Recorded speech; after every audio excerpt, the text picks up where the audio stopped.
The ocean is changing. We need to understand these changes.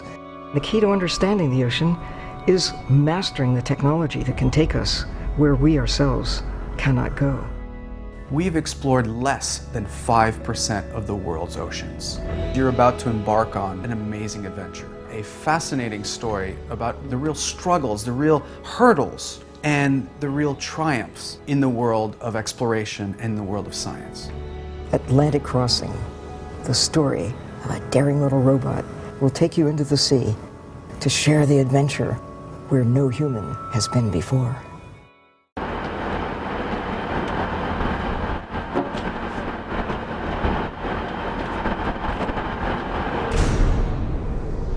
When we first started, we were scared. You know, other people may think we're crazy for trying, you know. Look at all that we're putting at stake. Someone's got to do it.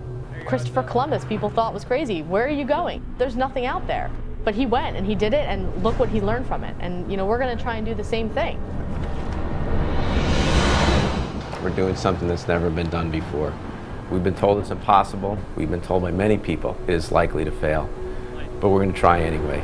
The challenge is to get a robot, an 8-foot robot, to cross the Atlantic. There is very little that is more risky that you can do with a robot than this. But we have to do it, and we have to do it now. There is a big urgency here. We're at a race against time because the oceans are changing in our lifetime. And major changes in the ocean have always resulted in major changes of life on Earth. This mission is much more than just getting a robot from the U.S. to Europe. It's a groundbreaking mission that's giving us data that we haven't had before. This data is critical to understand how the ocean is impacting climate change. We have to understand what's going on in the ocean because it regulates the climate. And to understand the ocean, we have to sample it. And the only way we're going to do that is with robots. So 70% of our planet is covered by the oceans, and they're critically undersampled. The oceans contain most of the heat that is coming in from the sun. Right now, our climate is changing more rapidly than we have ever recorded. To better understand how our planet's changing, it is absolutely necessary that we develop a way of continuously monitoring our ever-changing oceans. The odds are very slim that we're actually going to get this vehicle across. If you were to ask me today what chances I saw of actually having this glider reach the European mainland, it's probably something on the order of 5 to 10%. This is not something that's easily done. RU-27 is similar to the Mars rover. It has to go out into a hostile environment, survive in that environment, and then do a science mission. 0, all engine running. Liftoff. In 1969, I was in 8th grade when the astronauts were flying in space. They're exploring strange new worlds. I knew I wanted to be an explorer and I wanted to be an astronaut. And so I kind of worked in that direction. I knew I wanted to be a scientist. One of the first things I did was I learned how to fly. So all the different training that you would do as an astronaut, we participated in as much of that as possible as pilots. And then I was 33 years old. I got that opportunity to apply to be an astronaut. And so I went through that whole process and, well, came very close. But I was stopped by a medical reason for 4 fast heartbeats on a 24-hour test. I got the call from NASA that I was going to live a long and productive life, but I was going to live that life on Earth. And that was a killer to hear.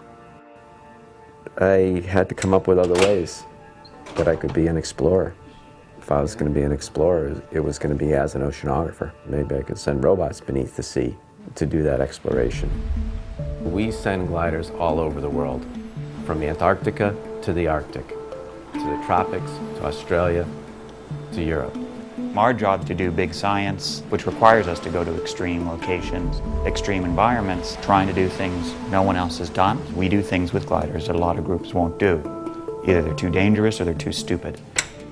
This is the cool room. This is our Houston. This is our mission control right behind us. It's the most advanced ocean observatory on the planet. This data comes into this room and it's displayed on these screens to figure out what's going on in the ocean on any given day. We take data from all different sensors and combine it. You'll find labs other places where they look at satellites.